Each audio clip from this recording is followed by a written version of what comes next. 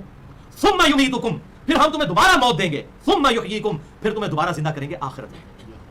اب یہ جو موت ہے دوسری موت، اور یہ جو زندگی ہے یہ دوسری زندگی۔ اب آپ کو 2 زندگیاں اور 2 موتیں سمجھ آ گئی۔ پہلی موت وہ ڈورمنٹ پوزیشن میں انسان کا جانا، پہلی زندگی ماں باپ کے ذریعے دنیا میں آنا، اور دوسری موت دنیا کی زندگی گزار کر موت، اور دوسری زندگی آخرت میں زندہ اٹھایا جانا، اور اس کے بعد پھر ہمیشہ کی زندگی ہے ولیعوذ باللہ تعالیٰ، یا تو دوزخ میں یا انشاءاللہ تعالیٰ جنت میں انشاءاللہ۔ اللہم اجرنا من النار، اللہم اجرنا من النار، اللہم اجرنا من النار۔ ثم الیہ ترجعون، پھر تمہیں پلٹ کر اسی کی طرف جانا ہے۔ آخرت میں جب زندہ ہوگے اللہ کے حضور، پھر وہ ایک بڑی عدالت لگے گی، اس دن فیصلے کا دن ہے۔ ذالک یوم التغابن، وہ ہے ہار اور جیت کے فیصلے کا دن۔ جیتا وہ جو اس دن جیت گیا، اور ہارا وہ جو اس دن ہار گیا۔ دنیا کی ناکامی تو بھائی عارضی ہے، ایک فٹ پاتھ پہ مرنے والے لاوارث انسان کو بھی وہی کفن ملتا ہے جو ایک بہت بڑے بادشاہ کو ملتا ہے، اتنی ہی زمین اسے بھی ملتی ہے، اس کو بھی اتنی ملتی ہے۔ دنیا میں دیکھنے میں قبریں اس کی شاید خوبصورت ہوں، لیکن اندر قبر کی کیا صورتحال ہے وہ اللہ کو بہتر پتا ہے۔ دنیا میں شاید کسی جماعت کا امیر بھی ہو اور قبر کے عذاب میں مبتلا ہو، اور ہو سکتا ہے ایک گمنام قسم کا مسلمان ہو جس نے حلال اور حرام کی تمیز کر کے روکی سوکھی کھا کر اپنی زندگی میں اللہ کو جو ہے وہ رسپانس کیا ہو، اللہ نے اس کی جو ہے وہ قبر 70 گز دائیں بائیں آگے پیچھے کھلی کر دی ہو۔ صحیح مسلم میں آتا ہے، جامع ترمذی میں آتا ہے، یہ حدیث انشاءاللہ میں اگلی دفعہ ڈسکس کروں گا انشاءاللہ۔ تو یہ کہتے ہیں دیکھیں اس میں 2 زندگیاں اور 2 موتوں کا ذکر ہے، اگر اس میں کوئی تیسری زندگی ہوتی قبر کی یا تیسری موت کہ قبر میں زندہ کیا جاتا پھر موت دے کے پھر تو اس کا ذکر ہوتا، لہذا قرآن کے خلاف ہے آپ کا اصول۔ تو ہم پھر بات ریپیٹ کریں گے، ہم نے کبھی یہ دعویٰ نہیں کیا کہ قبر میں جو زندگی ہے یا قبر کے اندر جو حالات و واقعات ہیں وہ اس دنیا کی زندگی کے ساتھ مشابہت رکھتے ہیں یا آخرت کے ساتھ، بلکہ یہ تو برزخ کا معاملہ ہے، اور ہم نے آیات سے اس کی ڈیٹیل بھی دے دی کہ موت کے وقت ہی فرشتے پیٹھ پہ ہتھوڑے مارتے ہیں اور چہروں پر وہ کہتے ہیں آؤ عذاب کی طرف، عذاب فوراً بعد شروع، فرعونی صبح شام پیش کیے جاتے ہیں، ساری آیات سن چکے۔ اب ان کی یہ جو دلیل ہے نا، اس کا جواب ہم دیتے ہیں الزامی، جسے میں پنجابی میں کہتا ہوں پھکی، اردو میں الزامی جواب، اور فلسفی کی لینگویج میں ہم اسے کہتے ہیں فلسفیکل آنسر، اور سائنٹیفک لینگویج میں نے اس کا نام رکھا ہے اینٹی وینم۔ یعنی کوبرا سانپ جب کسی کو کاٹ جائے نا تو کوبرے کے زہر کا علاج جو ہے نا دوائی سے نہیں ہوتا، کوبرے کے زہر سے ہی ہوتا ہے، اسی پھکی سے اس کا علاج ہوتا ہے۔ تو وینم کا علاج اینٹی وینم۔ تو یہاں پر الزامی جواب کے طور پر یہ قرآن کی آیت ہے، اس کی جو وہ تشریح کریں گے تو ہمارا مقدمہ خود ہی مان لیں گے، اور وہ ہے آپ کا آخری ریفرنس سورہ الزمر کی آیت نمبر ہے 42۔ اللہ یتوفی الانفس حین موتها، اللہ ہی ہے کہ جو موت کے وقت انسان کی روح کو قبض کر لیتا ہے، واللتی لم تمت فی منامها، اور جسے موت نہیں آنی ہوتی نیند کی حالت میں اس کی روح کو اللہ تعالیٰ قبض کر لیتا ہے۔ یعنی اللہ تعالیٰ کہہ رہا ہے کہ جو تم سوتے ہو نا یہ بھی تم پر موت آ رہی ہے. اور اس کی ایکسپلینیشن بخاری اور مسلم کی وہ حدیث ہے, صحیح بخاری میں حدیث ہے کہ رات کو سوتے وقت ہم کیا دعا پڑھتے ہیں, اللہم بسمک اموت و احیا, اللہ میں تیرے نام سے مرتا اور جیتا ہوں. یعنی یہ نیند جو ہے موت کی بہن ہے. اور صبح جب اٹھتے ہیں صحیح بخاری میں کیا دعا ہے, الحمدللہ الذی احیانا بعد ما اماتنا والیہ النشور. اس اللہ کے لیے ساری تعریفیں ہیں جس نے مرنے کے بعد مجھے زندہ کیا اور اسی کی طرف پلٹ کر جانا ہے. یعنی یہ روزانہ جینا اور مرنا بھی ہوتا ہے. تو دو زندگیاں اور دو موتیں, یا تو ہزاروں زندگیاں ہزاروں موتیں ہیں. تو واللتی لم تمت فی منامہا, جسے موت نہیں آنی ہوتی تو روح اس کی اللہ تعالیٰ قبض کر لیتا ہے نیند کی حالت میں. اب نیند کی حالت میں روح اللہ کے پاس ہوتی ہے لیکن جسم میں جان بھی موجود ہوتی ہے. اگر چٹکی کاٹ لیں کسی کو, آپ چبھوئیں کوئی چیز اٹھ جائے گا. روح اور جسم کا رشتہ برقرار رہتا ہے باوجود اس کے کہ روح نکل چکی ہوتی ہے. اس طرح قبر میں بھی برزخ میں بھی انسان کی روح اور جسم دونوں کو عذاب ہوتا ہے. اس میں مسلمانوں کا اجماع ہے. روح علیین اور سجین میں ہوتے ہوئے بھی تعلق رکھتی ہے اپنے جسم کے ساتھ. وہ تعلق وہی ہے جس طرح ہم نیند کی حالت میں ہوتے ہیں. تو آپ قرآن کا کوئی انکار کر سکتا ہے کہ روح قبض ہے لیکن تعلق قائم ہے. لیکن یہاں پر سانس چل رہی ہے, یہاں قبر میں سانس نہیں چلتی. وہ اور طرح کا تعلق ہے. وہ اس فریم آف ریفرنس کا ہے نہیں, اس فزیکل ورلڈ کی چیز ہے نہیں, ہم اس کو سمجھا ہی نہیں سکتے. فَيُمْسِكُ الَّتِي قَضَىٰ عَلَيْهَا الْمَوْتُ, تو اللہ تعالیٰ نے جس کے لیے موت کا فیصلہ کرنا ہوتا ہے اس کی روح اپنے پاس روک لیتا ہے. یعنی اللہ کا مطلب ہے جو ہم نیند کے وقت روح قبض کرتے ہیں نا, تو جس کی موت آنی ہوتی ہے اس کی اپنے پاس روک لیتے ہیں, پھر وہ واپس نہیں آتی صبح کے وقت. اور دیکھ لیں کتنے لوگ ہیں رات کو سوتے ہیں اور صبح وہ اٹھ ہی نہیں سکتے. کئی ایسے واقعات ہوتے ہیں کہ راتی تو صحیح سوتا سی, صبح اٹھے ہی نہیں. وَيُرْسِلُ الْأُخْرَىٰ, اور باقیوں کی روح ہم واپس کر دیتے ہیں جن کو دوبارہ زندگی ملنی ہوتی ہے. إِلَىٰ أَجَلٍ مُّسَمًّى, ایک مقررہ وقت تک کے لیے جو اللہ نے موت کا وقت مقرر کیا ہے اس کو ڈھیل ملتی ہے. لہٰذا اللہ کا شکر ادا کرنا چاہیے. اور صحیح بخاری کی وہ دعا بالکل ٹھیک ہے آپ صلی اللہ علیہ وسلم, الحمدللہ الذی احیانا بعد ما اماتنا والیہ النشور. تعریف ہے اس اللہ کے لیے جس نے مرنے کے بعد دوبارہ سے زندگی دی اور اسی کی طرف پلٹ کر جانا ہے. اور صحیح مسلم میں ایک حدیث ہے, عبداللہ ابن مسعود رضی اللہ تعالیٰ عنہ جب سورج کو دیکھتے تھے نا صبح طلوع ہوتے وقت, صحیح مسلم میں حدیث ہے, تو دعا پڑھتے تھے الحمدللہ الذی اقالنا یومنا ھذا ولم یہلکنا بذنوبنا. تمام تعریفیں اس اللہ کے لیے ہیں جس نے آج کے دن مجھے زندہ رکھا اور میرے گناہوں کے سبب مجھے مار نہیں دیا. اوئے ہوئے کیا سوز و گداز ہے اس دعا میں. الحمدللہ الذی اقالنا یومنا ھذا ولم یہلکنا بذنوبنا, مجھے ہلاک نہیں کیا میرے گناہوں کے سبب, مجھے ایک دن اور دے دیا. یہ صحیح مسلم میں دعا ابن مسعود رضی اللہ تعالیٰ عنہ کیا کرتے تھے. اللہ تو اللہ تعالیٰ جس کی روح ہم نے موت دینی ہوتی ہے روح روک لیتے ہیں, باقیوں کی واپس بھیج دیتے ہیں. الی اجل مسمى, ایک مقررہ وقت تک کے لیے. ان فی ذلک لآیات لقوم یتفکرون, بے شک ان آیات میں نشانیاں ہیں ان کے لیے جو تفکر کرتے ہیں. یہی تو ہم منکرین عذاب قبر کو بھی تفکر کی دعوت دے رہے ہیں کہ بھائیو اس میں یہ نشانی ہے کہ انسان روزانہ جیتا اور مرتا ہے نیند کی شکل میں. اگر آپ کا وہ مقدمہ مان لیا جائے جو سورۃ البقرہ اور سورہ الغافر یعنی سورۃ المومن کی آیات سے آپ نے غلط رزلٹ نکالا کہ جی دو زندگیاں دو موتیں ہیں, تو ان کا کیا کریں گے. ایک ایوریج 60 سال کی زندگی میں اگر روزانہ انسان ایک دفعہ سوئے نا تو 21,900 دفعہ انسان سوتا ہے اور 21,900 دفعہ جاگتا ہے. اگر تو میرے جیسا سست وجود ہے, میں تو گرمی میں 3 دفعہ سوتا ہوں, فجر کی نماز پڑھ کے سورج نکلنے کے بعد ایک دفعہ سوتا ہوں, پھر ناشتہ کر کے تھوڑی دیر آرام کرتا ہوں, پھر میں آفس جاتا ہوں. تو میرے تو پتہ نہیں کتنی ہزاروں دفعہ بنے گی. تو بہرحال اگر ایک دفعہ بھی لگائیں روز کا 60 سالہ زندگی میں 21,900 دفعہ موت آتی ہے انسان کو, 21,900 دفعہ زندگی آتی ہے سورہ الزمر آیت نمبر 42 کے تحت. لہٰذا ان کا اصول مبادی ٹوٹ گیا جو کہتے ہیں دو زندگیاں دو موتیں ہیں. جب ہم ان کو یہ آیات پیش کرتے ہیں تو پتہ کیا کہتے ہیں, کہتے ہیں جی اے زندگی موت اور ہے, اور ہے. تو بھائی اسی لیے کہہ رہے ہیں کہ قبر کی زندگی اور ہے اور یہ زندگی اور ہے جس کی بنیاد پر آپ عذاب قبر کا اور قرآن پاک کی صریح آیات کا اور بخاری اور مسلم کی درجنوں احادیث کا اور اہل سنت اور اہل تشیع کے کامن عقیدے کا جس پر اجماع امت ہے اس کا انکار کرتے ہیں. یہ آپ کے عقائد اور نظریات بالکل غلط ہیں. ہم نے الحمدللہ اللہ کے فضل سے آپ کے اصول اور مبادی ختم کر دیے ہیں. لہٰذا وہ سارا اصول ٹوٹ گیا دو زندگیوں دو موتوں کا جو غلط انہوں نے اصول قائم کیا تھا, وہ بالکل الگ سے چیز ہے. انسان کو نیند کی حالت میں بھی موت آتی ہے لیکن روح کے ساتھ ایک رشتہ برقرار رہتا ہے. اس طریقے سے قبر میں بھی رشتہ برقرار رہتا ہے لیکن وہ اس طرح کا نہیں ہے کہ اس میں سانس جاری ہو, ہم اس کو آبزرو بھی نہیں کر سکتے کیمرہ لگا کے. یہ اللہ کا مخلوق کے ساتھ ایک راز کا معاملہ ہے. اگر یہ راز کھول دیا جائے تو سب کے سب لوگ پھر بغیر دیکھے تو سب مانے تو تب فائدہ, نہ دیکھ کے تو سب نے مان لینا. انشاءاللہ تعالیٰ بھائیوں میں اگلی دفعہ لیکچر نمبر 180 میں مسئلہ نمبر 117 بھی ڈسکس کروں گا جس میں انشاءاللہ بخاری اور مسلم سے کئی ایک احادیث, بخاری مسلم میں پورے چیپٹر ہیں عذاب قبر کی سپورٹنگ. ویسے تو قرآن کے بعد ضرورت نہیں تھی لیکن چونکہ امت کے 99.99% لوگ احادیث کو حق مانتے ہیں الحمدللہ اور سنت کو حجت مانتے ہیں صحیح الاسناد احادیث کی روشنی میں, تو ان احادیث کو میں انشاءاللہ ڈسکس کروں گا. اس میں بڑی ڈیٹیل کے ساتھ پھر آئے گا کہ اگرچہ روحیں علیین اور سجین میں ہیں لیکن ان روحوں کا تعلق ہمارے جسم کے ساتھ بھی ہے جو ہمیں نظر نہیں آ سکتا, چاہے ہڈیوں کی شکل میں جسم ہو. جس طرح نیند کی حالت میں جو شخص پر کیفیت طاری ہوتی ہے خواب کی وہ باہر شخص کھڑا ہوا آبزرو نہیں کر سکتا, اس طرح عذاب قبر بھی کوئی آبزرو نہیں کر سکتا. اور یہ اللہ تعالیٰ نے ایک راز رکھا ہوا ہے. اور اس حوالے سے یہ جو اکثر اوقات انٹرنیٹ پہ بھی وہ جعلی قسم کی ویڈیوز عذاب قبر کی چڑھائی ہوتی ہیں, اس طرح کی چیزیں نہیں ہوتی ہیں بھائیوں, وہ لوگوں نے فیبریکیٹڈ بنا کے چڑھائی ہوئی ہیں. اگر یہی کچھ کرنا ہوتا نا تو صحابہ کو نہیں دکھا دیا عذاب قبر. صحیح مسلم کی میں نے حدیث بتائی, آپ فرماتے ہیں میں نے یہ ارادہ کیا میں دعا کروں کہ تمہیں عذاب قبر دکھا دیا جائے, لیکن پھر میں نے کہا کہ تم اپنے مردوں کو دفنانا چھوڑ دو گے. بخاری اور مسلم کی متفق علیہ حدیث ہے, بڑی مشہور, ہم نے سنی ہوگی کہ آپ صلی اللہ علیہ وسلم ایک جگہ سے گزر رہے تھے, آپ رک گئے, آپ صحابہ نے پوچھا یا رسول اللہ کیوں رکے, فرمایا دو قبر والوں کو عذاب ہو رہا ہے. صحابہ کو نظر ہے یہ بات میں کہتے ہیں ہمارے بابوں کو بزرگوں کو کشف القبور ہوتا ہے, اس کا مطلب ہے آپ کے بابوں کا مرتبہ صحابہ سے بھی زیادہ ہے. والعیاذ باللہ. غیب کی خبر صرف نبی کے پاس آتی ہے. مسئلہ نمبر 6 میرا سن لیں, نبی کے علاوہ کسی کے پاس غیبی خبر نہیں آ سکتی. نبی کے بتائے سے ہو سکتی ہے اور وہ بھی ظاہر ہے آپ کی مبارک زندگی میں, بعد میں تو کوئی کمیونیکیشن نہیں. آج ہمارا صلاۃ و سلام آپ صلی اللہ علیہ وسلم تک پہنچتا ہے, ہم آپ سے کمیونیکیٹ نہیں کر سکتے. تو بخاری اور مسلم وہ دونوں میں حدیث ہے کہ آپ صلی اللہ علیہ وسلم نے فرمایا کہ ان قبر والوں کو عذاب ہو رہا ہے. اور کسی بڑی سبب سے نہیں. ایک شخص جو ہے وہ پیشاب کے چھینٹوں سے نہیں بچتا تھا, دوسرا چگلی کھایا کرتا تھا. پھر آپ نے ایک ٹہنی توڑ کر اس کے 2 ٹکڑے کر کے قبر پر لگا دیا. آپ نے فرمایا میں اللہ سے امید کرتا ہوں جب تک یہ ہری رہیں گی ٹہنیاں آپ کی دعا کی برکت سے اور آپ کے مبارک ہاتھ لگنے کی برکت سے اللہ تعالیٰ ان کے عذاب کی تخفیف کر دے گا. اس طرح کی یہی ایک احادیث ہے. پھر بخاری اور مسلم میں کتنی احادیث ہیں کہ آپ صلی اللہ علیہ وسلم نے حکم فرمایا کہ تشہد میں جو ہے وہ عذاب قبر سے, دجال کے فتنے سے, آخرت کے عذاب سے, دنیا کی زندگی کی ذلت اور رسوائی کے اگینسٹ اللہ تعالیٰ سے ان 4 چیزوں سے کہ پناہ طلب کرو. تو یہ ساری کی ساری چیزیں برحق ہیں. انشاءاللہ ہم اگلی دفعہ ڈسکس کریں گے. اللہ تعالیٰ سے دعا ہے جو حق بات میں نے کہی اللہ تعالیٰ ہمارے دلوں میں راسخ فرمائے. اگر جس بات میں میرے منہ سے مغلط بات نکل گئی تو اللہ تعالیٰ ہمارے دلوں سے معاف کر دے. ہمیں کتاب و سنت کی تعلیمات پر عمل کر کے دوسرے بھائیوں تک پہنچانے کی توفیق عطا فرمائے. سبحانک اللہم و بحمدک اشہد ان لا الہ الا انت استغفرک و اتوب الیک وما علینا الا البلاغ المبین. دیکھا میرے پیارے عزیز دوستوں بہنوں اور بھائیوں, میں نے آپ کو یہ ویڈیو بھی دکھائی انجینئر محمد علی مرزا صاحب کی. پرانی ویڈیو تھی لیکن اس ویڈیو کو دیکھنے کے بعد آپ کا یہ عقیدہ کلیئر ہو گیا ہوگا کہ ہم نے دعا کے لیے کسی کو پکارنا ہے تو صرف اور صرف اللہ سبحانہ و تعالیٰ کو ہی پکارنا ہے. غائب میں مدد مانگنی ہے تو صرف اور صرف اللہ سبحانہ و تعالیٰ ہی سے مانگنی ہے. یہ عقیدہ امید کرتا ہوں کہ اس ویڈیو کے بعد کلیئر ہو گیا ہوگا, اور یہ عقیدہ بھی کلیئر ہو گیا ہوگا کہ ہم مردوں کو نہیں سنا سکتے, سلام پیش کر سکتے ہیں. یہ حدیث ضرور آتی ہے کہ قبرستان جا کے یہ دعا کرو, السلام علیکم اہل الدیار من المؤمنین والمسلمین وَإِنَّا إِن شَاءَ اللَّهُ بِكُمْ لَلَاحِقُونَ نَسْأَلُ اللَّهَ لَنَا وَلَكُمُ الْعَافِيَةَ. سلامتی ہو تم پر قبر میں رہنے والے مسلمان اور مومنین, اگر اللہ نے چاہا تو ہم بھی تم سے بہت جلد ملنے والے ہیں. میں اللہ کے حضور اپنے لیے اور تمہارے لیے عافیت کا سوال کرتا ہوں. یہ اس دعا کا ترجمہ ہے جو قبرستان جا کے دعا مانگنی چاہیے.